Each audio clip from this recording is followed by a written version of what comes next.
Well, I know they were messing with the water, letting reserves go for one reason or another. And then in the events like this, you sort of look, well, is it on purpose? Just heard about that critical water reservoir in Pacific Palisades. It was completely empty when thousands of homes burned. So this massive 117 million gallon reservoir was shut down last February for a simple cover repair. But here's the thing. Almost a year later, nothing was fixed. Governor Newsom's now demanding answers about why this lifeline was offline. Water is the next crypto. Water is the next whatever, gold. Water. You've seen the movies with Mel Gibson, Mad Max. That's where we're headed. That's it. Money doesn't mean anything. Water.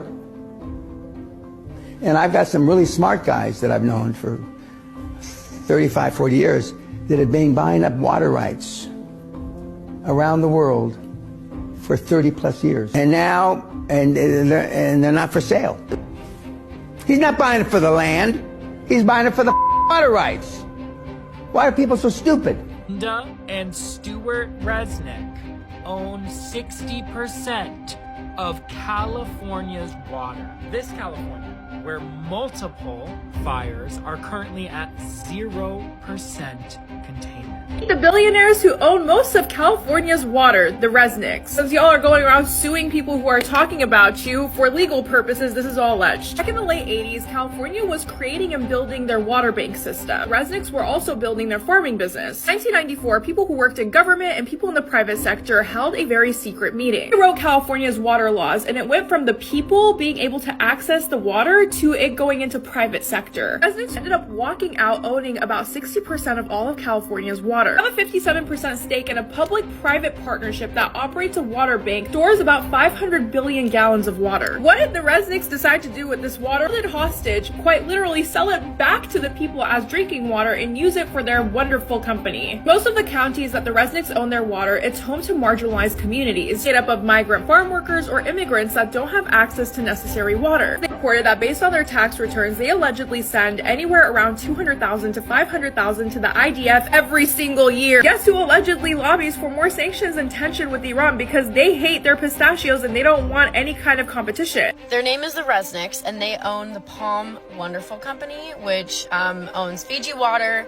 Palm pomegranates, and Wonderful pistachios. Also, huge Zionists. In 1994, the public water access in California was taken away from the state and divided up amongst a bunch of private contractors.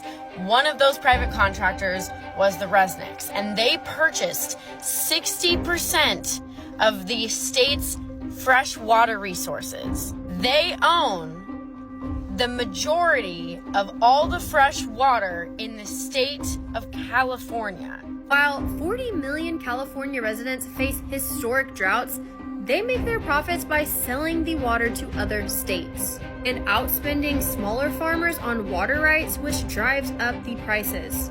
While 40 million Californians suffer through unprecedented drought, one billionaire couple owns a massive share of the state's water system, seized in a series of secretive meetings 2 decades ago. That system was largely paid for by the very taxpayers whose water these billionaires hold hostage. Urban water systems are desperate for water, but in 2023, they'll receive just 5% of what they requested from the state. The Resnicks are the biggest farmers in California. As of 2007, they owned 4 San Francisco's worth of farmland, and nearly half of Americans buy at least one of their products. Their pistachios, their pomegranate juice, their mandarins, their flowers.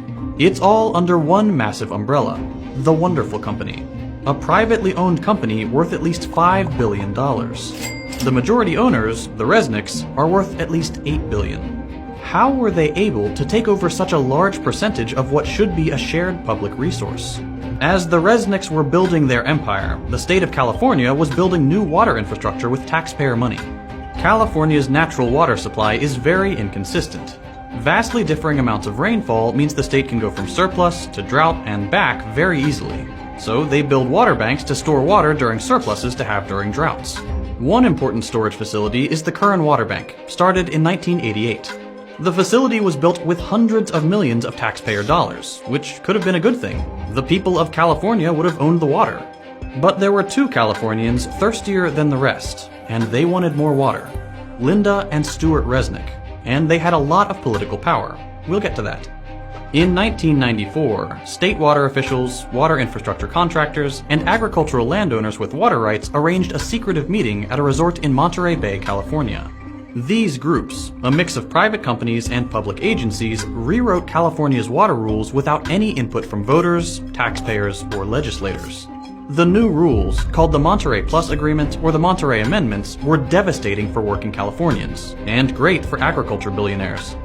The original code included urban preference, a long-standing rule that in times of drought, the state water board would give urban areas, where people live, access to water supplies before agricultural interests.